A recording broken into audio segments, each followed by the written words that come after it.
안녕하세요. 결혼한 지 13년 만에 이혼한 40대 주부입니다.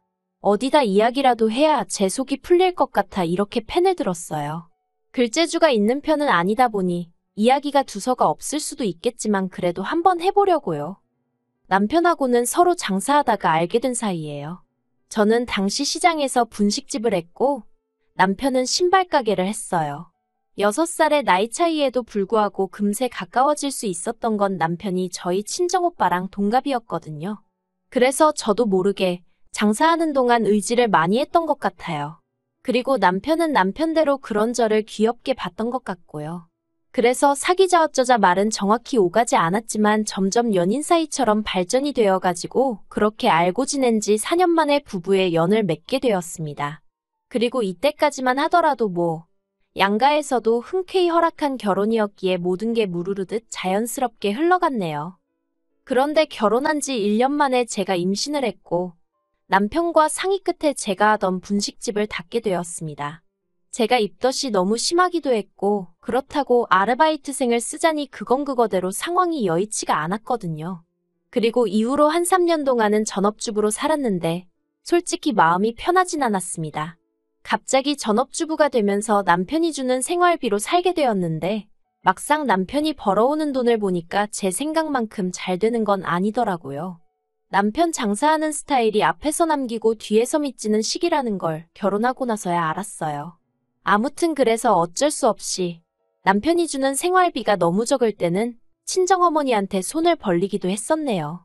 물론 저라고 처음부터 철딱서니 없이 바로 친정어머니한테 도와달라 했던 건 절대 아닙니다. 당연히 처음엔 남편에게 더 달라고 했었죠. 하지만 돌아오는 대답은 장사가 안 돼서 없다고 하거나 마치 제가 돈을 헤프게 써서 부족한 것 아니냐는 식이었으니 솔직히 나중에는 치사하고 더러워서 말도 꺼내기 싫더라고요. 그리고 그 무렵 온라인 쇼핑몰들이 우후죽순 생겨나면서 시장에서 신발 사시는 사람들이 현저히 줄어든 것도 문제였습니다. 그래서 제가 한 번은 남편더러 이참에 우리도 신발 가게를 접고 다른 장사를 해보는 게 어떻겠냐고 말을 꺼냈었는데 대번에 저더러 집에만 있으면서 뭘 한다고 까부냐는 식인 거예요. 솔직히 생각해보면 저도 남편이랑 결혼해서 애 낳고 살기 전에는 6년이나 장사를 하던 사람이었는데 말이에요. 아무튼 이후로 저도 애 키우고 살림하느라 정신이 없다 보니 남편이 고집까지 피우는 마당에 그걸로 실랑이 할 여력이 없었습니다. 그리고 이래저래 시간은 훌쩍 흘러 애가 어린이집에 다니기 시작했는데 거기서 여러 엄마들을 보고 있으니까 남편 하나만 바라보고 살다간 우리 애 해줄 것도 못 해주고 정말 큰일 나겠구나 싶더라고요. 하지만 제가 당장에 할 수 있는 일은 많이 없었고 그래서 고민 끝에 친정어머니한테 3천만 원을 빌려서 도시락 가게를 열었는데 그게 소위 대박이 났어요. 사실 분식집을 하기 전에는 오랫동안 반찬 가게에서 아르바이트를 했었어요. 저는 공부에는 영 소질이 없다 보니까 고등학교 때부터 이 아르바이트 저 아르바이트 많이 하기도 했었고 그러다 음식 쪽에서 좀 재미를 느꼈거든요. 그런데 제가 그렇다고 무슨 요리사가 되고 싶다 그런 건 아니었고 그냥 제가 한 음식을 사람들이 좋아하는 모습을 보는 게 좋았달까요? 그리고 솔직히 당시에는 제가 나이가 워낙 어렸다 보니까 식당에서 아르바이트를 하더라도 기껏해야 테이블이나 치우고 설거지나 하게 되지 제가 음식을 만들 기회는 전무했어요. 그런데 반찬 가게는 달랐습니다.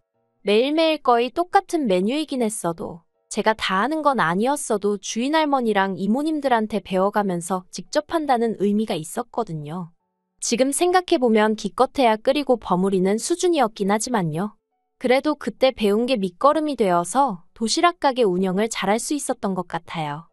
남편은 제가 돈을 벌기 시작한 이후로 이제 너도 버니까 생활비는 반반씩 부담하자고 나왔습니다. 생활비뿐만 아니라 애 키우는데 들어가는 돈도 반반씩 내자고요. 지난 몇 년 동안 외벌이 하느라 힘들었고 그래서 시부모님도 제대로 못 챙긴 게 마음에 걸린다면서 말이에요. 뭐라고 꼭 집어 말하긴 어려웠지만 치사해서 알겠다 했습니다. 그리고 그때부터 정말 칼같이 150만 원씩 각출해서 썼어요. 양가 부모님께 들어가는 돈이나 경조사 비용도 네 지인이냐 내 지인이냐 따져가면서 했고 그렇게 따지기 애매한 사람이면 딱 절반씩 부담했지요. 친정어머니가 부부지간에 그렇게 정없이 사냐면서 혀를 차신 적이 한두 번이 아니지만 그래도 그때 이미 사랑해서 산다기보다는 애 때문에 산다는 생각이 더 강했던 것 같습니다. 그렇다고 이혼을 하기엔 왠지 엄두가 안 났고요. 그리고 한편으론 좋게 생각하는 성격 때문인지 차라리 이게 낫다 싶었던 적도 있어요. 그간 제가 어려울 때 친정에서 심적으로나 물질적으로나 여러 가지 도움을 받았기에 잘해드리고 싶은 마음이 컸는데 그동안 남편 눈치를 살피느라 막말로 사과 한 상자 사드리기 어려웠었거든요. 그리고 제가 한창 돈 버는 재미에 빠져있던 무렵 친정아버지께서 돌아가셨습니다. 워낙에 건강하셨기에 그렇게 허무하게 돌아가실지 몰랐는데 심장마비였어요. 친정아버지 코골이가 심해서 친정어머니랑 방을 따로 쓰고 계셨는데 그런 와중에 돌아가신 거지요. 친정어머니가 당신 탓이라며 얼마나 자책을 하시던지. 저나 친정오빠가 그렇게 생각지 마시라고 몇 번이나 말씀드려도 소용이 없었어요. 게다가 두 분이 사이가 좋으셨던 탓인지 친정어머니는 친정아버지의 장례가 끝난 이후에도 집에 들어가시기를 몹시 힘들어하시대요.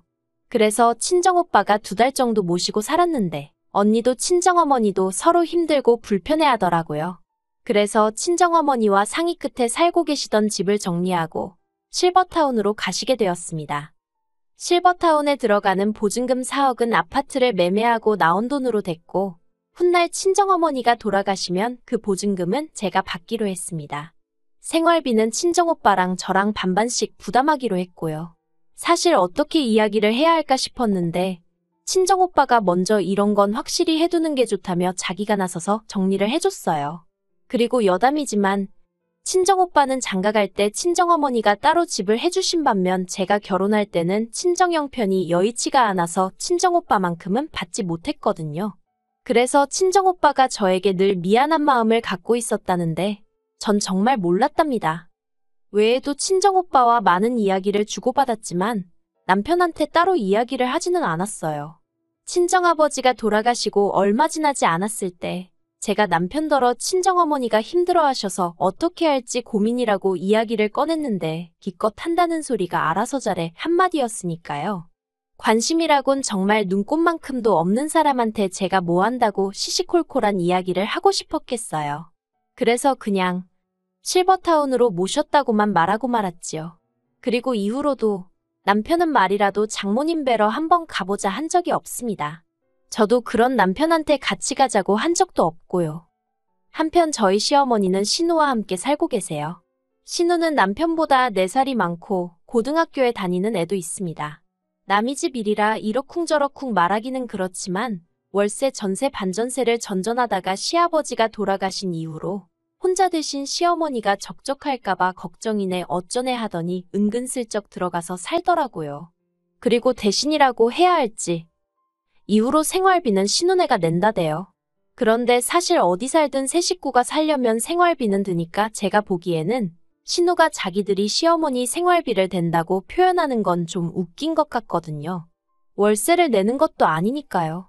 게다가 신우는 누가 물어보면 꼭 자기가 친정엄마를 모시고 산다는 식으로 이야기를 하는데 그것도 속사정을 다 아는 저 같은 사람이 들으면 웃을 일이지요. 아무튼 그런 상황이었는데 하루는 신우가 저랑 저희 남편이랑 있는 자리에서 저희 친정어머니가 계신 실버타운은 어떻냐며 이것저것 물어보더라고요. 남편이야 뭐 아는 게 하나도 없으니 저만 보고 있고 그래서 제가 아는 선에서 가감없이 이야기를 해줬습니다. 보증금이 얼마고 시설은 어떻고 그랬더니 아마 자기가 생각했던 거랑은 많이 차이가 있었나 봐요. 그렇게 비싼 곳에 계시냐면서 한숨을 푹푹 내쉬더니 일단 알겠다 하더라고요. 그리고 저는 그렇게 그 주제로는 이야기가 끝났다고 생각했어요. 그런데 그런 대화가 오가고 얼마 후 신우가 또 만나자며 연락을 해왔습니다. 시어머니한테 실버타운 이야기를 꺼냈더니 좋아하시더라면서 한번 방법을 찾아보자대요. 인터넷 찾아봐도 되고 한번 가보면 좋을 건데 왜 나한테 그러나 싶었지만 일단은 알겠다 했습니다. 정말이지 이때만 해도 그저 저한테 뭐 더 물어보고 싶은 게 있어서 그런가 보다 했지 그런 이야기를 꺼내줄은 생각도 못했다니까요. 신우가 말문을 열기를 자기는 시어머니를 실버타운에 보내드리고 싶답니다. 그래서 제가 그러냐고 그러면 지금 사시는 집을 파셔야 하는 거 아니냐고 조심스레 물었어요. 왜냐면 어쨌든 저도 그 집안 며느리로 산지 10년이 넘었으니 시어머니 재산이 얼마나 될지 대충은 알고 있었으니까요. 그런데 재산이랄 게 시아버지랑 사시던 그 집 말고는 아예 없으세요. 땅이고 뭐고 그런 것도 없으시고 연금도 받으시는 노령연금인가 그게 전부라고 들었거든요. 그래서 집을 파셔야 하겠다 하니 신우가 대번에 얼굴색을 바꾸면서 그런 건 자기가 알아서 할 거랍니다. 그러니 저도 뭐 딱히 할 말이 없어서 그러냐 했지요. 하지만 속으로는 집을 안 팔고 무슨 돈으로 실버타운에 보내드리고 싶다는 건가 싶대요. 그리고 그때 신우가 전혀 예상치 못한 소리를 하더라고요.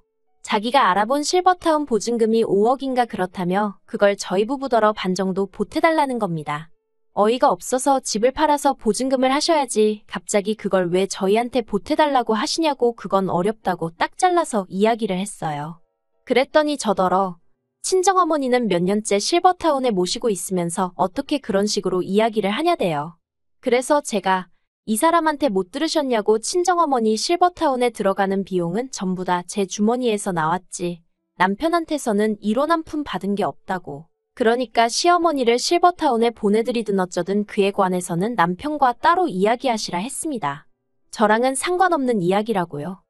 그러자 신우가 남편더러 너는 입이 없냐 왜 말이 없냐 진짜냐 따발총처럼 쏘아대기 시작했고 남편은 남편대로 저를 쳐다보면서 너는 무슨 말을 그렇게 하냐고 정색을 하는 거예요.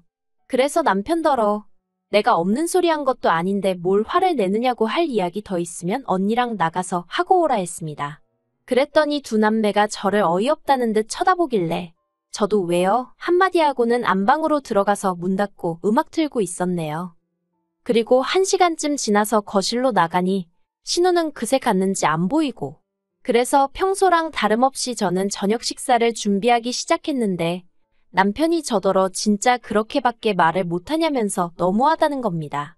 내가 뭐가 너무하냐니까 솔직히 제 가게 장사 잘 되는 것도 자기가 뻔히 아는데 그렇다고 제가 시어머니 용돈을 한번 제대로 챙겨드린 적이 있냐?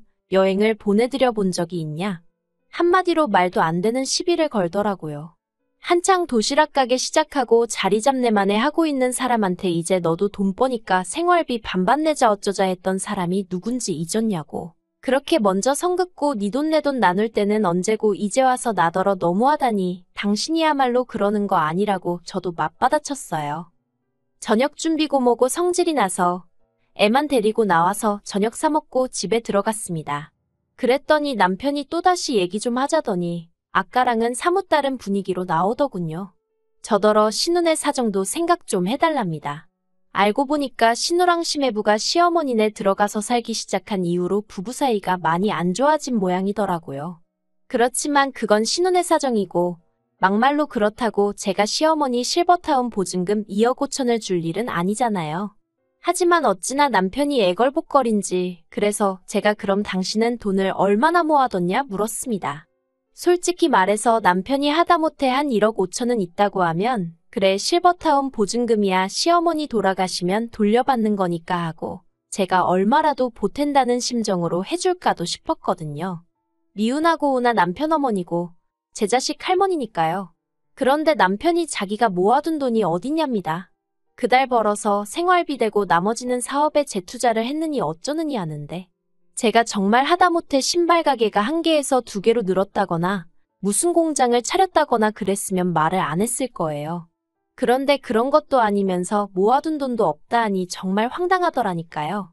그래서 제가 모아둔 돈도 없으면서 지금 나더러 그 큰 돈을 해달라는 거냐고 말이 된다고 생각하냐고 그랬어요. 당신이야말로 우리 엄마한테 돈 10만 원 줘본 적 있냐고 그것도 아니면서 정말 사람이 뻔뻔하다고요. 그랬더니 남편이 한다는 소리가 저더러 며느리란 사람이 왜 이렇게 시어머니 일인데 계산적이냐면서 이런 식으로 하면 저랑 못 산답니다. 근데 그 소리를 들으니까 정말 순간 눈 돌아간다는 게 이런 거구나 싶대요. 그래서 남편더러 당신은 뭐 얼마나 대단한 사위 노릇을 한 줄 아냐고 잘됐다고 이참에 그냥 이혼하자 했어요. 그리고 제가 그렇게 내지르고 나니까 그제서야 남편이 제 눈치를 살살 살피던데 너무 꼴도 보기 싫더라고요.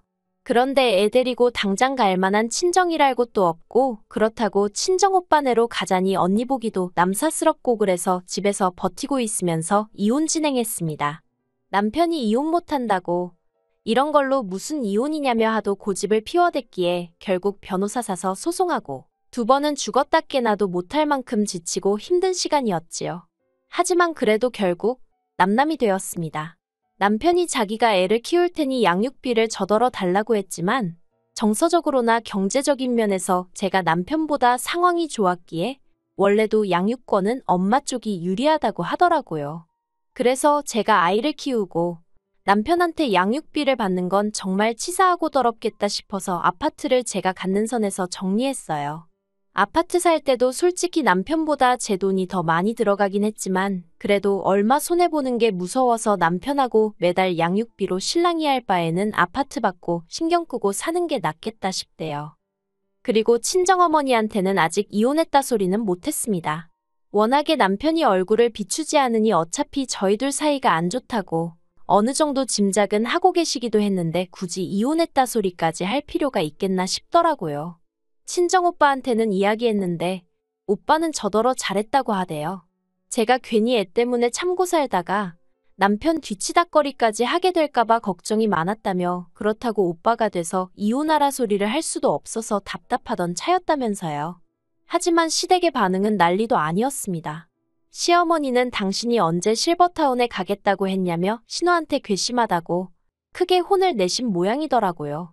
그리고 신우도 자기가 생각이 짧았다며 저더러 마음 풀고 자기 남동생 한 번만 봐주라며.